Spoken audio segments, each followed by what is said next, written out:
guys, Alana Terry here. Welcome to another Quarantine Diaries. We are over halfway through the month of April now. I am so thankful that God has brought my family and you guys and our whole world this far through this pandemic. And I continue to hope and pray that you are well and safe.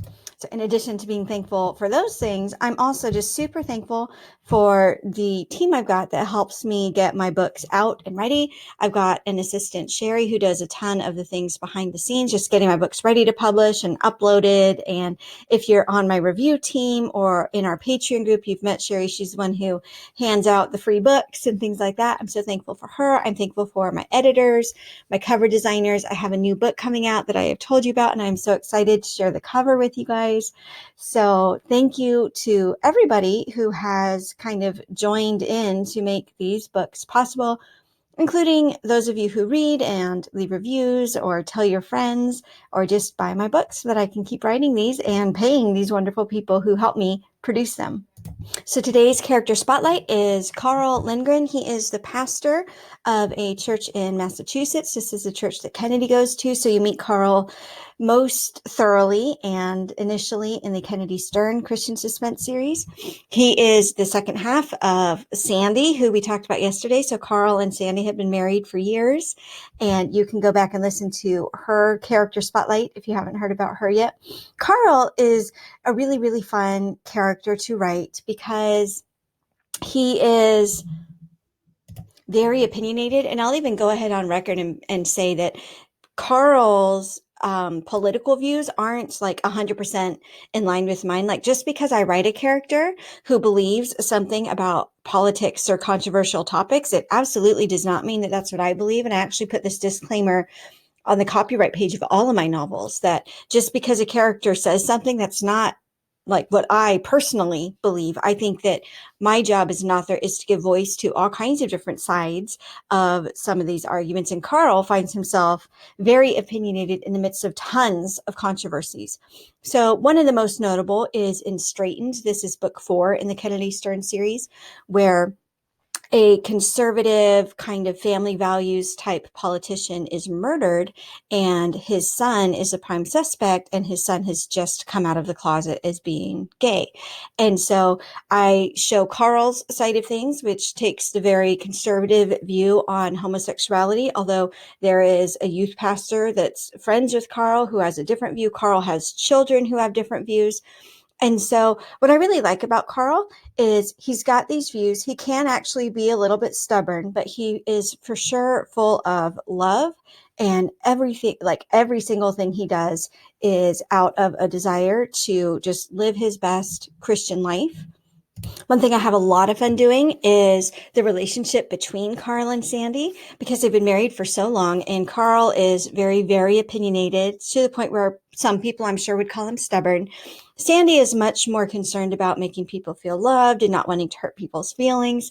And the cute thing about their relationship is they bicker a lot, but it's a very kind of cute bickering where you know that they love each other more than anything else in the entire world. So the question I like to start these character sketches with is, what would Carl be doing during this quarantine? So if Carl is unable to leave his home, he's for sure going to continue studying and preparing his sermons. He does a lot of that kind of at his church office anyway. So his day-to-day hasn't changed a ton in that sense, because now instead of just driving to church, he's just going to study from home. To be totally honest, knowing Carl, if it's not against the law in Massachusetts, he'll probably drive still to his church and go to his office there, even though like nobody else is coming in and out. So he's not exposing anybody or anything like that. But I think that he probably just wants his time away from domestic life. So in that sense, from just the preparing sermons and studying the Bible, Carl's life really hasn't changed a ton. If he were to live through a pandemic like this, I think that he would need help. He would need somebody with more technological skills to help him kind of move the church to live streams and things like that, which a lot of churches are doing. Beyond that, I don't think that his day-to-day is changing a ton. It just means that he's not, meeting people for coffee or things like that. He doesn't strike me as the kind of person who would love to have phone conversations. And so maybe he's just kind of seeing this as a way to step away from the like one-on-one ministry and focus more on just Bible study, prayer, that kind of thing. So let's give Carl some icebreaker questions. This one says, what talents do you have and what talents do you wish you have? So Carl is really gifted at public speaking. That's sort of just where he thrives. He's been a pastor for quite a long time, and that really is just where he's in his sweet spot. So I would go ahead and call that his talent, or you could call it a spiritual gift. What talents does he wish he had? I think secretly, maybe he wishes that he could sing better than he does.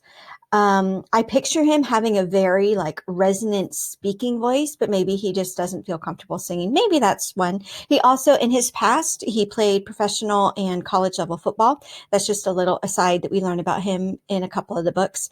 Yeah, so, man of a couple talents. And really, like, he's just super happy with that. And he loves diving into the intellectual side of Christianity. So another talent that maybe he would love is like fluency in some other languages. Like I know there's a lot of theology written in German. So maybe he wishes, hey, it'd be cool if I could be fluent in German. Or I know some pastors, they'll either get studied up well in Hebrew or Greek, but not necessarily both. So maybe he would want maybe a better grasp on some of the biblical languages. Here's an interesting one. So this icebreaker question says, if you were told you have only 1 week to live, how would you spend it? So because he is a pretty major supporting character in a lot of suspense novels, Carl has found himself in a lot of danger in a lot of ways. And so he's come face to face with death, and he has said on multiple times that he's totally convinced that God's not going to let him die until God wants him to be in heaven, and then nothing's going to stop that. And so right now, Carl has a ton of peace about his life, his longevity. He's raised dozens of kids and foster kids. They have one child still at home who's getting into teenage years. So honestly, I think Carl's totally ready whenever God says he's ready. And I'm sure that he's made provisions so that Sandy and his family will be provided for just fine. So really, like out of all the characters I can think of that I've written, like Carl is in the top 1% of those who are just not scared of death, totally ready to go.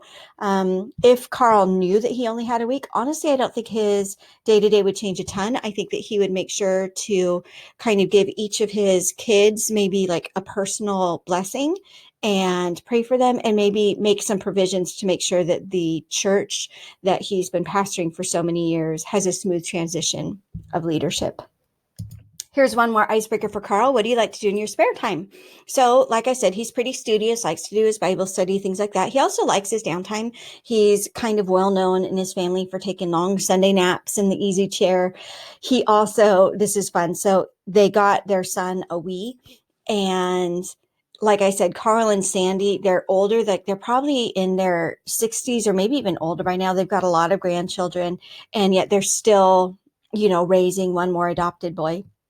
And so they got him a Wii, even though they don't love the idea of kids being on screens a lot. And it comes out in one of the books that Carl really loves playing Wii golf.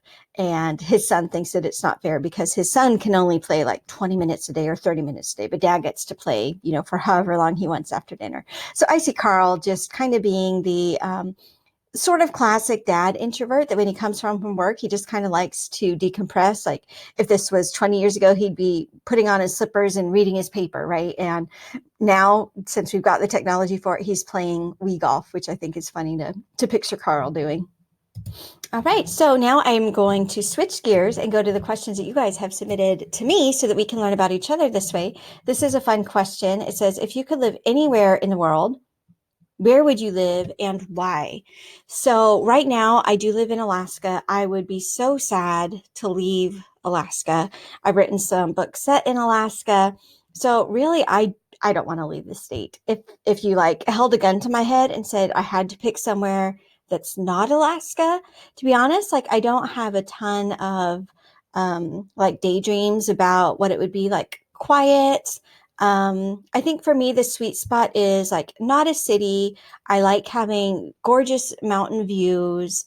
I like having clean air. I like having not a ton of crowds and traffic, but I also don't want to live so remotely that it's hard to like get groceries or go to the doctor or things like that. So, that's kind of my sweet spot. But to be honest, like I'm living exactly where I want to live. I love Alaska. It is just a wonderful place to be. And Lord willing, like I really truly hope that we get to stay here for the rest of our lives. It's a wonderful place.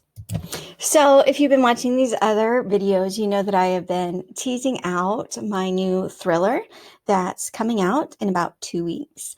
And today I want to read you a snippet from the book description of this one. Still not going to tell you the name yet, but hopefully you will be as excited for this coming out as I am.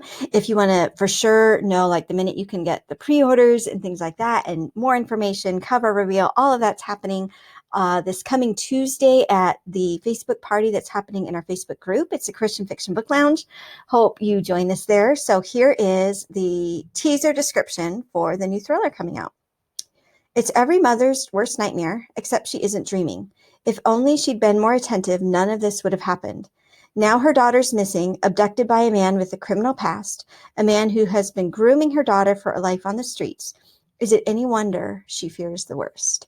So that is at least the first half of our description for this new Christian thriller. Again, join our Facebook group if you want to have more teasers and then to join our big Facebook launch party on Tuesday. That's the Christian Fiction Book Lounge Facebook group. Let's go ahead and close in a word of prayer. God, I'm just so thankful for all the ways you've taken care of me and our family. Thank you for the chance to live in this great state of Alaska. Thank you for all these readers who have submitted these questions and are watching these videos and are excited for this next book. And just thank you for all the people who help these books come out. We just thank you for your sustaining power that is really bringing all of us through a difficult time. And we just love you and thank you so much for all your goodness to us and all of your gifts. Amen.